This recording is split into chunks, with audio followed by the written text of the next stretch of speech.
Bonjour Laurent Pellet, bienvenue sur le plateau de Sphère TV. Vous faites partie des associés de Lombardier. Vous avez rejoint la banque en 2017 pour prendre la direction du département des gérants indépendants. Alors à propos de ces gérants indépendants que vous connaissez très bien, comment avez-vous vu évoluer leur structure depuis la mise en application des nouvelles réglementations ? Bonjour Jérôme, merci pour la question. Alors effectivement, l'évolution elle est permanente. Ces nouvelles réglementations ouvrent la voie finalement à des nouvelles opportunités et également à une certaine reconnaissance de la profession. Et elle existe depuis très longtemps, elle méritait cette reconnaissance, mais cette opportunité et cette reconnaissance auront un prix. Et le prix lié à ces nouvelles réglementations sera effectivement de revoir le modèle d'affaires, renforcer certaines fonctions, des exigences accrues de la part des organismes de surveillance et également de la FINMA. D'ailleurs, il se trouve que le 18 août dernier, la FINMA a produit une communication sur l'état du processus d'autorisation. On voit où on peut en tirer certains constats. Encore plus intéressant à travers ces chiffres, c'est que finalement, la grande majorité de ces 888 sociétés sont plutôt des micro-entreprises.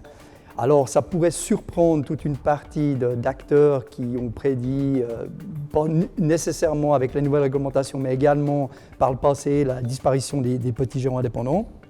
Et finalement, ils démontrent qu'ils sont résilients, mais il est aussi vrai que la délivrance de l'autorisation par la FINMA n'est qu'une première étape.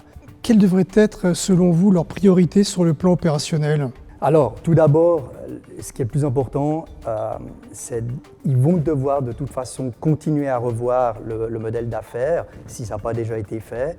Et dans cette révision du modèle d'affaires, en tant que priorité opérationnelle, ça va être l'utilisation des technologies. Et chaque société va devoir finalement adopter des solutions technologiques qui vont leur permettre, sur un plan opérationnel, d'être plus efficients, de réduire de la complexité, d'avoir aussi la possibilité de répondre aux exigences accrues en matière d'aspects réglementaires et de conformité.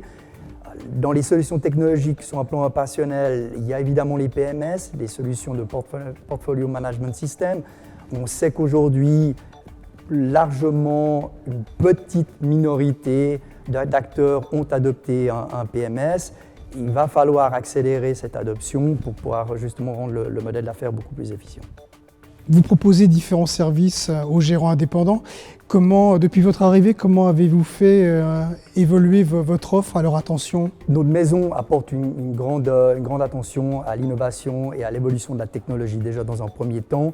Et l'évolution de la technologie, ça signifie d'une part faire évoluer notre système G2, qui est un véritable couteau suisse, mais également de faire évoluer ce système, ce qui sera finalement notre prochaine étape et qui s'appelle le projet GX. Constamment, nous essayons de rendre finalement plus facile aussi la vie des gérants de fortune indépendants d'une manière technologique. Et typiquement, nous avons introduit depuis l'année passée la recertification FATCA, qui est toujours un processus fastidieux tant pour les banques que pour les gérants de fortune indépendants, et que maintenant, finalement, le client lui-même, à travers notre application MyHello, va pouvoir, à travers un processus signature électronique, se recertifier lui-même.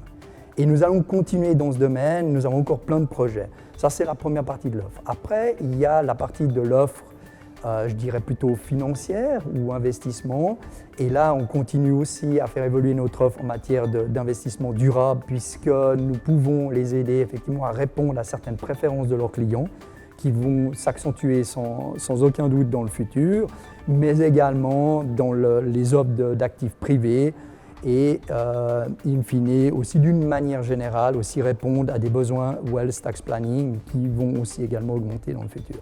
Quels sont pour vous les plus importants challenges auxquels les GFI seront confrontés ces prochaines années ? Clairement, c'est faire évoluer le modèle d'affaires. Aujourd'hui, la première étape a été franchie pour toute une partie avec la délivrance des autorisations FINMA, mais ce n'est absolument pas la fin du voyage. Il va falloir, pour certains, se réinventer quelque peu, finalement, pour avoir une certaine viabilité.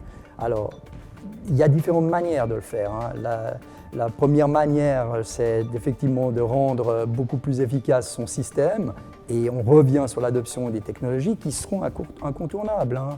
Je pense que plein de personnes finalement doutaient sur l'essor de l'Internet et croyaient encore au Minitel.